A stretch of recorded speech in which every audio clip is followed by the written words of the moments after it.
Hey everyone, how you doing today? My name's Kirsty, and here are some books I think are perfect for the long, dark, gloomy days of winter.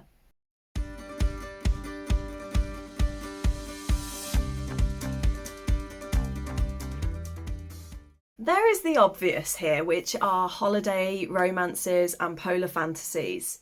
Two things of which I've either read and don't recommend, or I've not really read at all, because Festive Romances I started reading for the first time last year, and of those only one was one that I enjoyed, and Polar Fantasies just isn't for me. I've tried a few and I've not really particularly gotten on.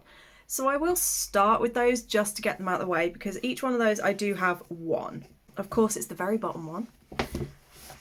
For Festive Romance, the only one that I enjoyed was Heidi Swain's The Winter Garden. Technically, this is like book 3 or 4 in a series, but I read it as a standalone. I loved it. The main character, Freya, her employer dies, and the new owner of the estate she lives on basically is like, you either do everything I say or you leave. And so she's like, I'm gone, bitch, bye. And she ends up working on a new estate and moving into a new village and restarting her life. And it was just really sweet, really cozy, and it had that perfect like build up to Christmas feel. And I really did have a really cozy, lovely vibe. And as someone who is into gardening and ecology, it was really cozy as well, because it kind of had some different sort of festive crafts in there, and it talked about gardening and the different changing of seasons. And I loved this, and I probably will try to reread it again this Christmas if I can. I have a few more cozy reads that I want to read for winter, but I've not yet read them. But I do have one that I will talk about. But the sort of cozy, wholesome, gives you the warm, fuzzy feels, and the book is also set in winter. Our Dining Table by Mita Ori is so good, and you can see it's winter.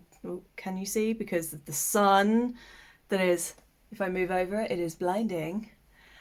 But Our Dining Table by Mita Ori, it's set in winter and it just features found family, it's queer, and just it's a story about overcoming grief and recovering from trauma, and just it's centered around food as well. So, you know, food is always a really lovely option in winter. You want to be warm and cozy and thinking about stews and casseroles and things like that.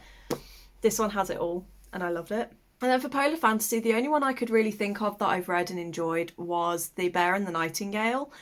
But I've not read the full trilogy, and it's been 5 years nearly now since I last read it.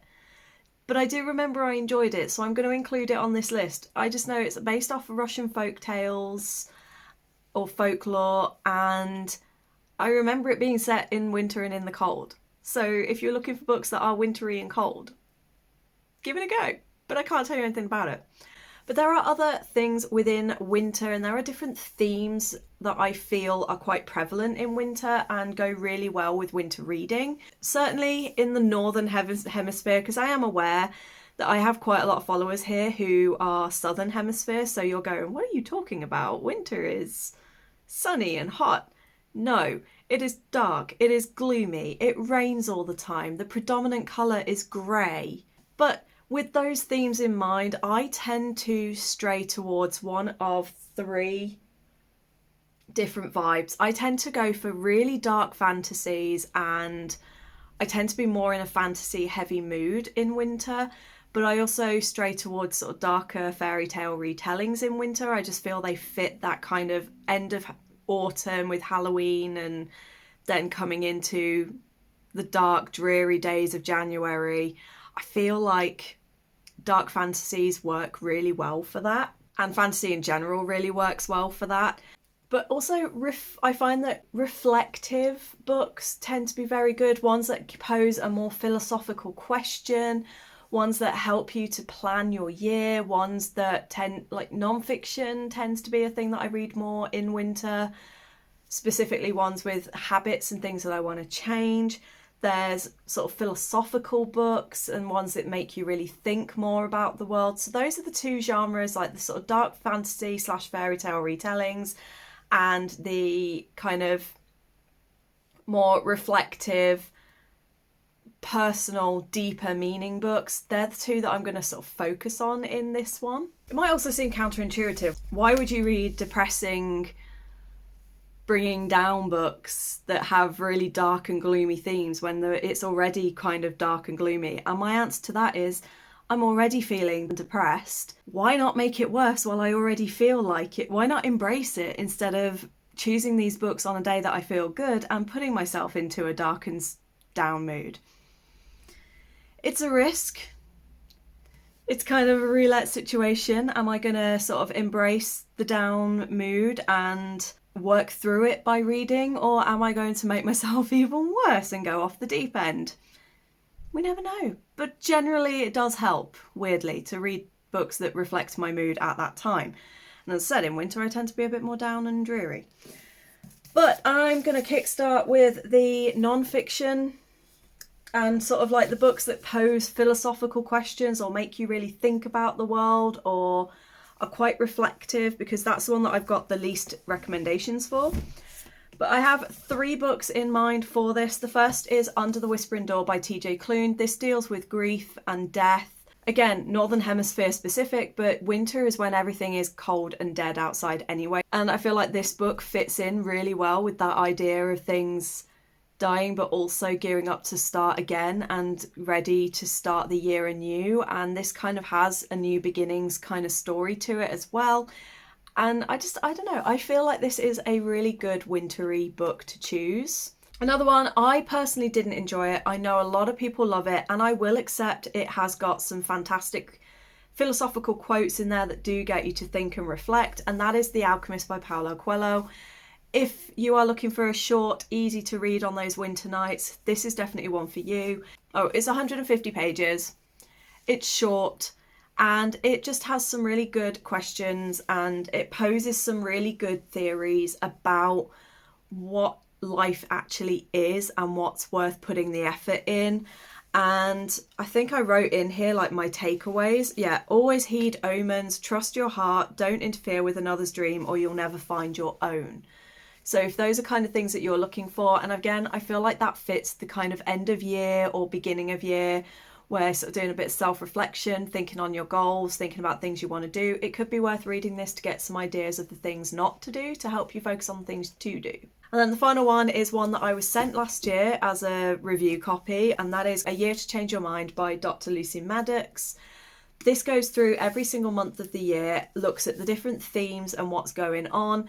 And obviously it starts with January and it looks at new beginnings, new goals, but also looks at how to realistically set your goals in a way that are attainable. And it goes through SMART targets, and it's broken down in a really simple, easy to digest way.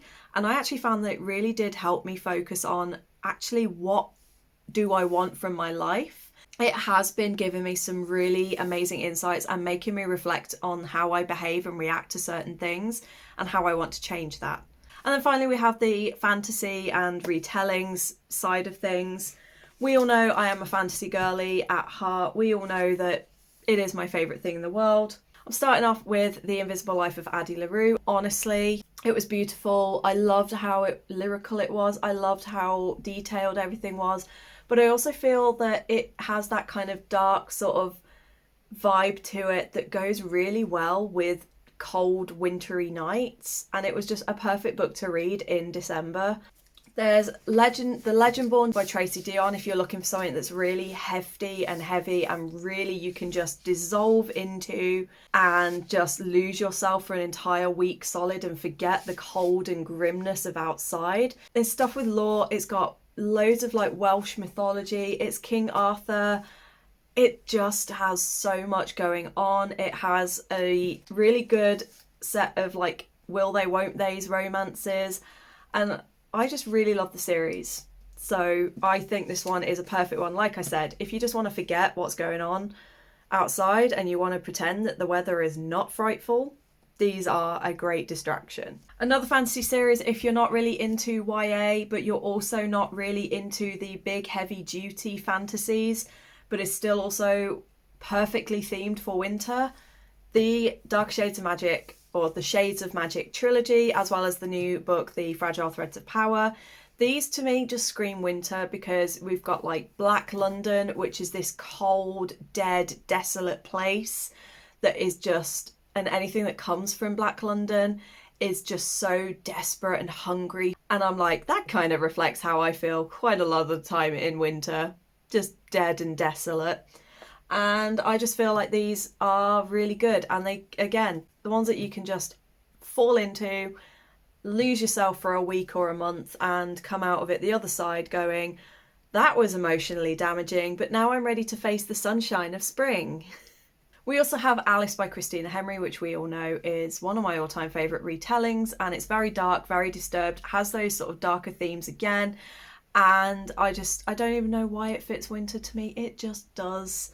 And then the final recommendation for sort of fantasy series, this time it is an adult series that is definitely adult, has political drama, it has intrigue, it's one of the best audiobook series, if not my favourite audiobooks of all time, and those are the Greatcoat series by Sebastian de Castell. Again, it's just a perfect one with 4 books totaling around about 1,500 pages, I would estimate. It's just a series you can just disappear for a week or a month, however long it takes you to read, and you can just ignore your own struggles and political turmoils by reading somebody else's.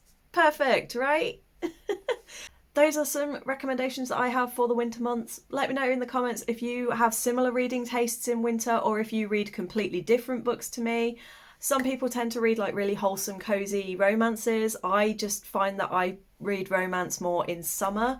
So unless it's a romance that is specifically a Christmas or winter romance, I generally avoid them in winter, and I am more drawn to those sort of darker, gloomier, more depressing books.